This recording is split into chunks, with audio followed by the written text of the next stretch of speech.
na sila pa rin yung gagawa. Pero huwag niyo munang sabihin sa kanila na gano'n kasi baka ma-excite masyado. Eh hindi na gumawa ng exemplar. Mainam pa rin yung marunong silang gumawa. Pinaka-best output. Well, group cam siya gagawin for demonstration. First quarter naman ang gagawa niyo ng exemplar. First quarter. Volunteer sila. Gusto nila. Ngayon, pag walang volunteer, papalago pa tayo. Doon pa lang papasok si palapitan. This is considered as an admission demonstration teaching. May certification na signed by our SDS.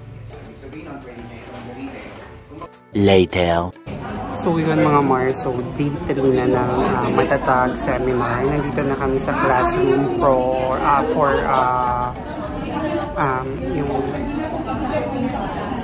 yung actual seminar ng mga participants kasi nga di ba monitor lang naman ako. I'm with Ma'am Jack. And tsaka si mga school heads sila.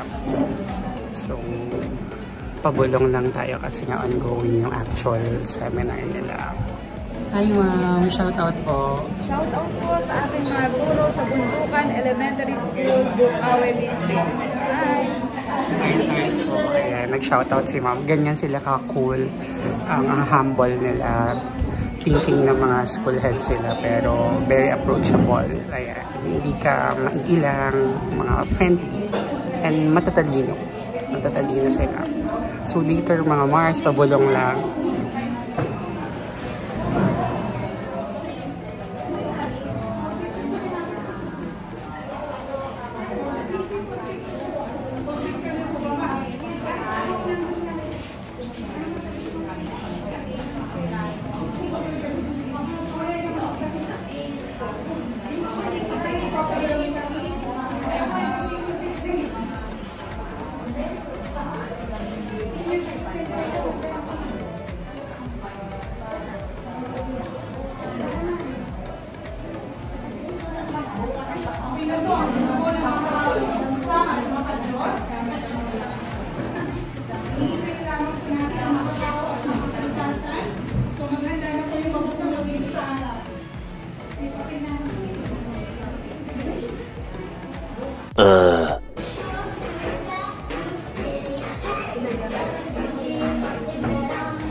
Ginagamit mo po yan pang energizer.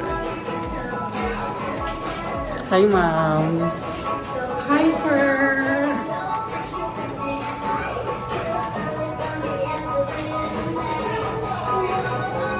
Sayaw sir. Go ma'am Jack. Ma'am, sumayaw ka na energizer.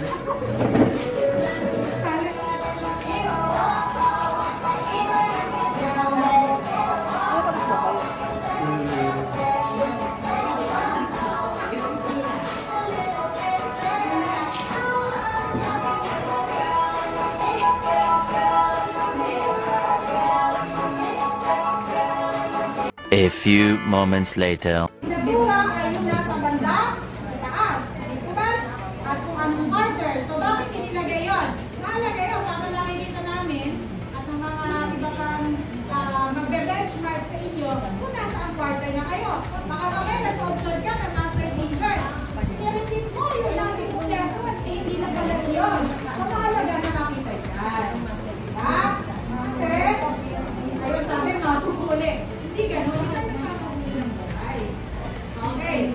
Okay, so bilang ng aralin. So, ano daw yung bilang ng aralin? Pakibasa ka ng grupo na to. 2,000 years later. So, yun mga Mars. So, uwian na.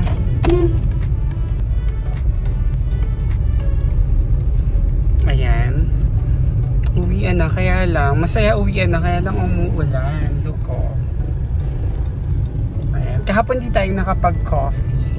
So, let's try na makapag-coffee ngayon. Tingnan natin. Kasi pag itong oras, yung oras ng uwian ko ngayon from our seminar, yun yung time na ang daming nakapark dun sa parking space para dun sa coffee shop, dun sa Side Coffee. So mahirap namang pipilit mo na mag-park na hindi ayos kasi syempre nakakahiya din, tsaka hindi safe para sa sasakyan. Kaya kahapon hindi na ako tumuloy.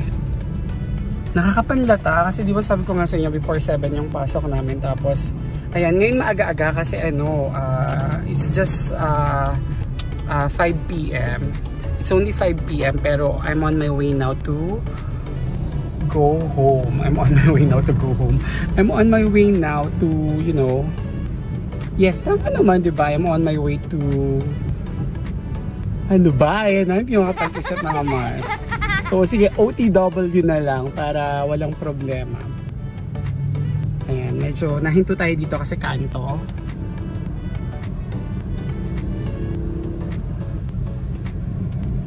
Ayan, nakaka-exciting magkape kasi nga kulimlim yung panahon dahil nga malamig.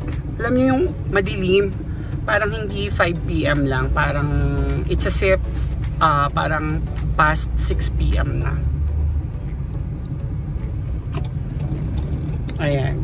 So balitaan ko kayo kung matutuloy ako sa pagkakape or kung matutuloy ako sa pagkakape ngayon. So today is June, let me just check it. Ayan na, June 3 if I'm not mistaken. June 3. Sorry, today is July 4. Ayan, July 4, 2024. Ano ba yung nasabi ko kanina dun sa simula nung vlog natin kung anong day na ngayon. So today is July 4, 2024. I'm sorry mga Mars, parang wawala tayo sa ulirat. So later na lang mga Mars.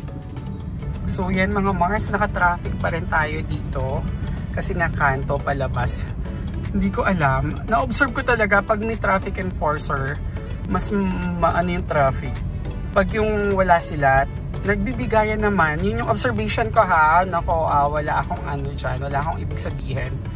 Pag may traffic enforcer, sobrang traffic. Pero pag wala, nagbibigayan naman yung mga sasakyan sa daan. As per my observation. Bakit nga kaya? Ano bang mayroon? Bakit pag nandyan sila, mas matagal yung traffic? Unlike pag yung wala sila, madaling nakakapagbigayan yung mga sasakyan. I don't know. Please comment down below mga Mars ko. Ayan. Diba? So, ayan.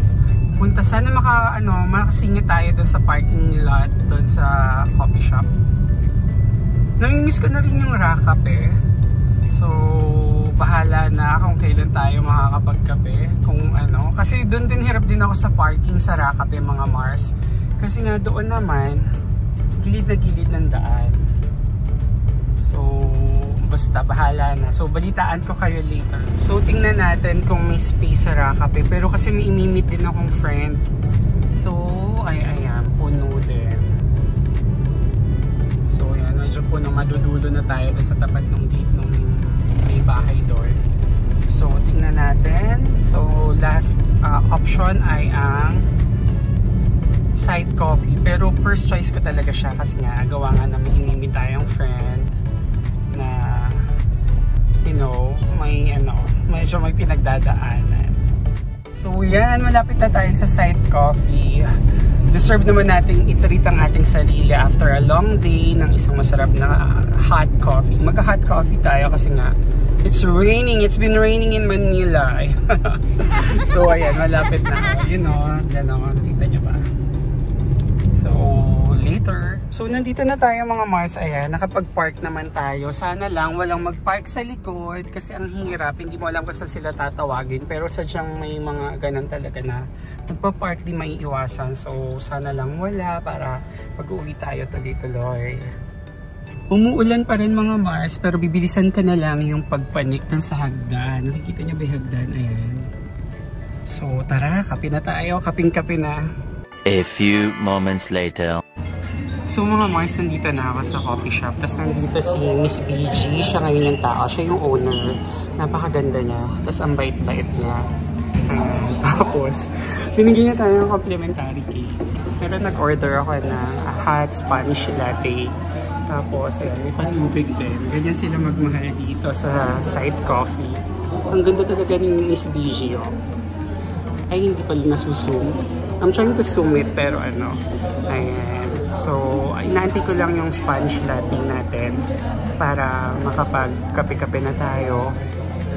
You know, para ma-unload tayo kasi ano, since Monday until today, Miss BG sa vlog. The very beautiful owner of Side Coffee. Napakaganda at ang bait pa niya in person. Very humble.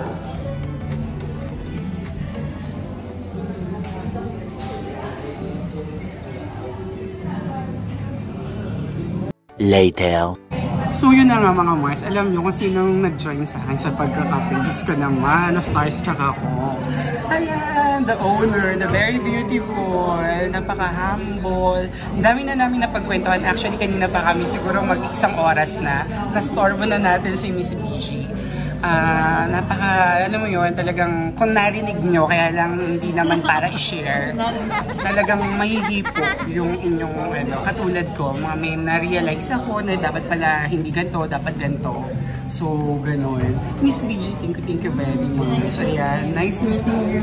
Ayan, I really like the place. Bye-bye!